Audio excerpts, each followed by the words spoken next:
जनन। जैसा कि आप जानते हैं कि शरीर में रक्त संचरण के लिए परिसंचारी तंत्र उत्तरदायी होता है, इसी प्रकार हमारे शरीर में जनन तंत्र होता है जो मानव में जनन जैसा एक महत्वपूर्ण कार्य करता है। जनन क्या है? यह एक प्रक्रिया है जिसमें एक जीव अपने समान दूसरे जीव को जन्म देता है। उत्पन्न संतति जनक के समान होती है, परंतु जनन की आवश्यकता क्या है? जनन किसी स्पीशीज की सततता के लिए आवश्यक है। जंतुओं में जनन दो प्रकार से होता है, अलैंगिक जनन, लैंगिक जनन। अब प्रश्न यह उठता है कि जनन क्रिया किस प्रकार होती है और क्या संतति जन्म के पश्चात अपने जनक के समान होते हैं? आइए इन प्रश्नों के उत्तर खोजें। लैंगिक जनन। लैंगिक जनन में नर तथा मादा जनन तंत्र सम्मिलित होते हैं। पौधों की भांति जंतु भी नर तथा मादा युग्मक बनाते हैं जो संयलित होकर युग्मनज बनाते हैं। यह युग्मनज विकसित होकर शिशु बनता है। आइए हम मानव में जनन तंत्र के विषय में अधिक विस्तार से अध्ययन करें। नर जनन अंग के अंतर्गत एक जोड़ी वृषण, स्खलन नलिका, शुक्राशय, एपिडिडाइमिस तथा एक शिश्न सम्मिलित है। वृषण नर युग्मक उत्पन्न करता है जिसे शुक्राणु कहते हैं। ये लाखों की संख्या में उत्पन्न होते हैं। शुक्राणु समस्त कोशिका घटकों सहित एक कोशिकीय होता है। एक शुक्राणु सिर, मध्य भाग तथा पूंछ में विभाजित होता है। ये शुक्राणु गतिशील होते हैं और इनके मार्ग के लिए अत्यधिक ऊर्जा की आवश्यकता होती है। इनमें अनेक माइटोकॉन्ड्रिया होते हैं। ये माइटोकॉन्ड्रिया ऊर्जा ग्रह होते हैं जो ऊर्जा उत्पन्न करते हैं। मादा जनन अंग नर जनन अंग से अत्यधिक भिन्न होते हैं। इसमें एक जोड़ी अंडाशय, अंडवाहिनी जिसे फैलोपियन नलिका भी कहते हैं तथा गर्भाशय सम्मिलित है। नर में वृषण की भांति मादा में अंडाशय मादा युग्मक उत्पन्न करती है जिसे अंडाणु अथवा डिंब कहते हैं। मनुष्य में पुरुषों के विपरीत महिलाएं प्रति माह अंडाशयों में से एक अंडाशय से एक विकसित अंडाणु का निर्मोचन अंडवाहिनी में करती हैं।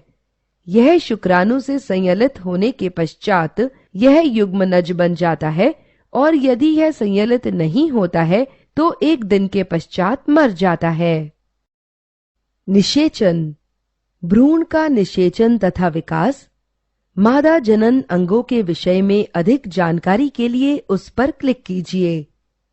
जैसा कि हम पूर्व में परिचर्चा कर चुके हैं कि शुक्राणु तथा मादा युग्मक जिसे अंडाणु कहते हैं संयलित होकर युग्मनज बनाते हैं। इस प्रक्रिया को निषेचन कहते हैं। युग्मनज एकल कोशिका है जो एक शुक्राणु तथा अंडाणु के संयलन से निर्मित होती है।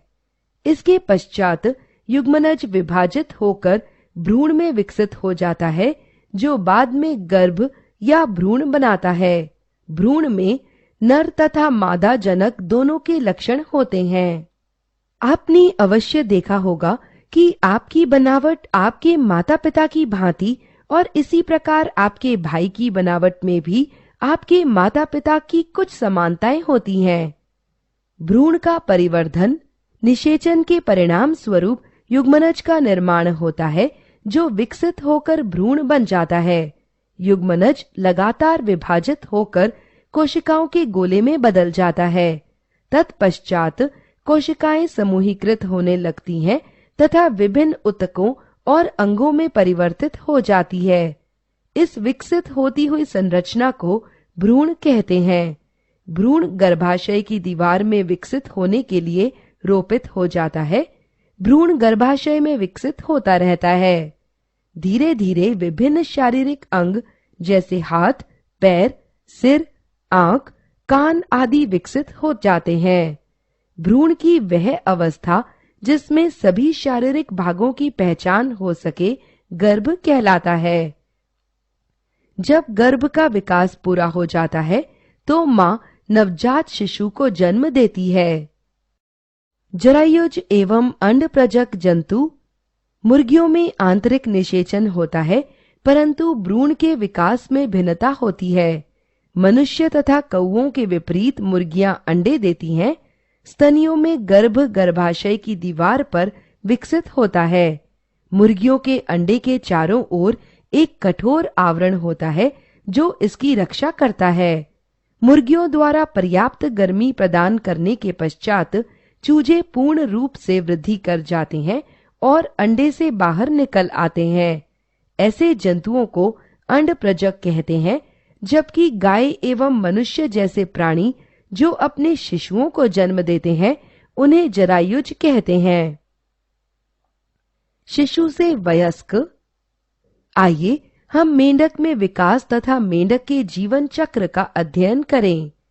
इसकी 3 अवस्थाएं होती हैं। ये हैं अंडा, टैडपोल या लार्वा, वयस्क। तीव्र परिवर्तन के द्वारा लार्वा का वयस्क में रूपांतरण कायांतरण कहलाता है। इन विट्रो निषेचन। कुछ महिलाएं शिशुओं को जन्म देने में असमर्थ होती हैं। इसके अनेक कारण हो सकते हैं। जब शुक्राणु निषेचन के लिए अंडाणु तक नहीं पहुंच पाता है तो इसके लिए एक अन्य तकनीक प्रयोग में लाई जाती है, जिसमें निषेचन की क्रिया प्रायोगिक परिवेश में संपन्न की जाती है। चिकित्सक ताजे अंडाणु तथा शुक्राणु को एकत्र करके उन्हें कुछ घंटों के लिए एक साथ आईवीएफ या इन विट्रो निषेचन के लिए रख देते हैं। यदि निषेचन संपन्न होता है तो युग्मनज को लगभग 1 सप्ताह तक विकसित होने दिया जाता है और तत्पश्चात इसे माता के गर्भाशय में आरोपित कर दिया जाता है। गर्भाशय में विकास की क्रिया पूर्ण होती है और अन्य शिशुओं की भांति इस शिशु का जन्म होता है। इस तकनीक द्वारा उत्पन्न शिशु को परखनली शिशु कहा जाता है। अलैंगिक जनन। वह जनन जिसमें केवल एक ही जनक नए शिशु को जन्म देता है अलैंगिक जनन कहलाता है। हाइड्रा तथा अमीबा जैसे छोटे सूक्ष्मदर्शीय जीव बड़े मनोरंजक ढंग से जनन करते हैं। आइए इसे देखें। हाइड्रा अपने शरीर पर छोटे छोटे उभार उत्पन्न करता है।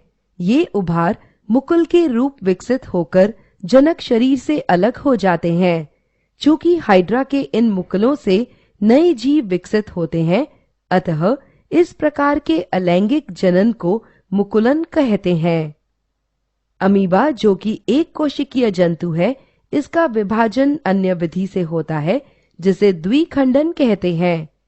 अमीबा का केंद्रक 2 केंद्रकों में विभाजित हो जाता है, जिसके पश्चात शरीर भी 2 भागों में विभाजित हो जाता है।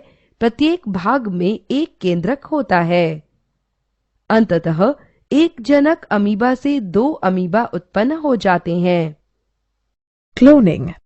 Do you know that there is another method of asexual reproduction? Well, this method is very different from all other methods. It is an artificial means for producing organisms from a single parent. Cloning is the production of an exact copy of a cell, any other living part, or a complete organism. The first organism that was produced by cloning was a sheep named Dolly by Ian Wilmot and his colleagues at the Roslin Institute in Edinburgh, Scotland. She was born on 5th July 1966.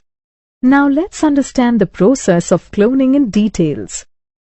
During the process of cloning, Dolly, a cell, was collected from the mammary gland of a female Finn Dorset sheep. An egg was obtained from a Scottish blackface ewe. The nucleus was removed from the egg. Then, the nucleus of the mammary gland cell from the Finn Dorset sheep was inserted into the egg of the Scottish blackface ewe, whose nucleus had been removed.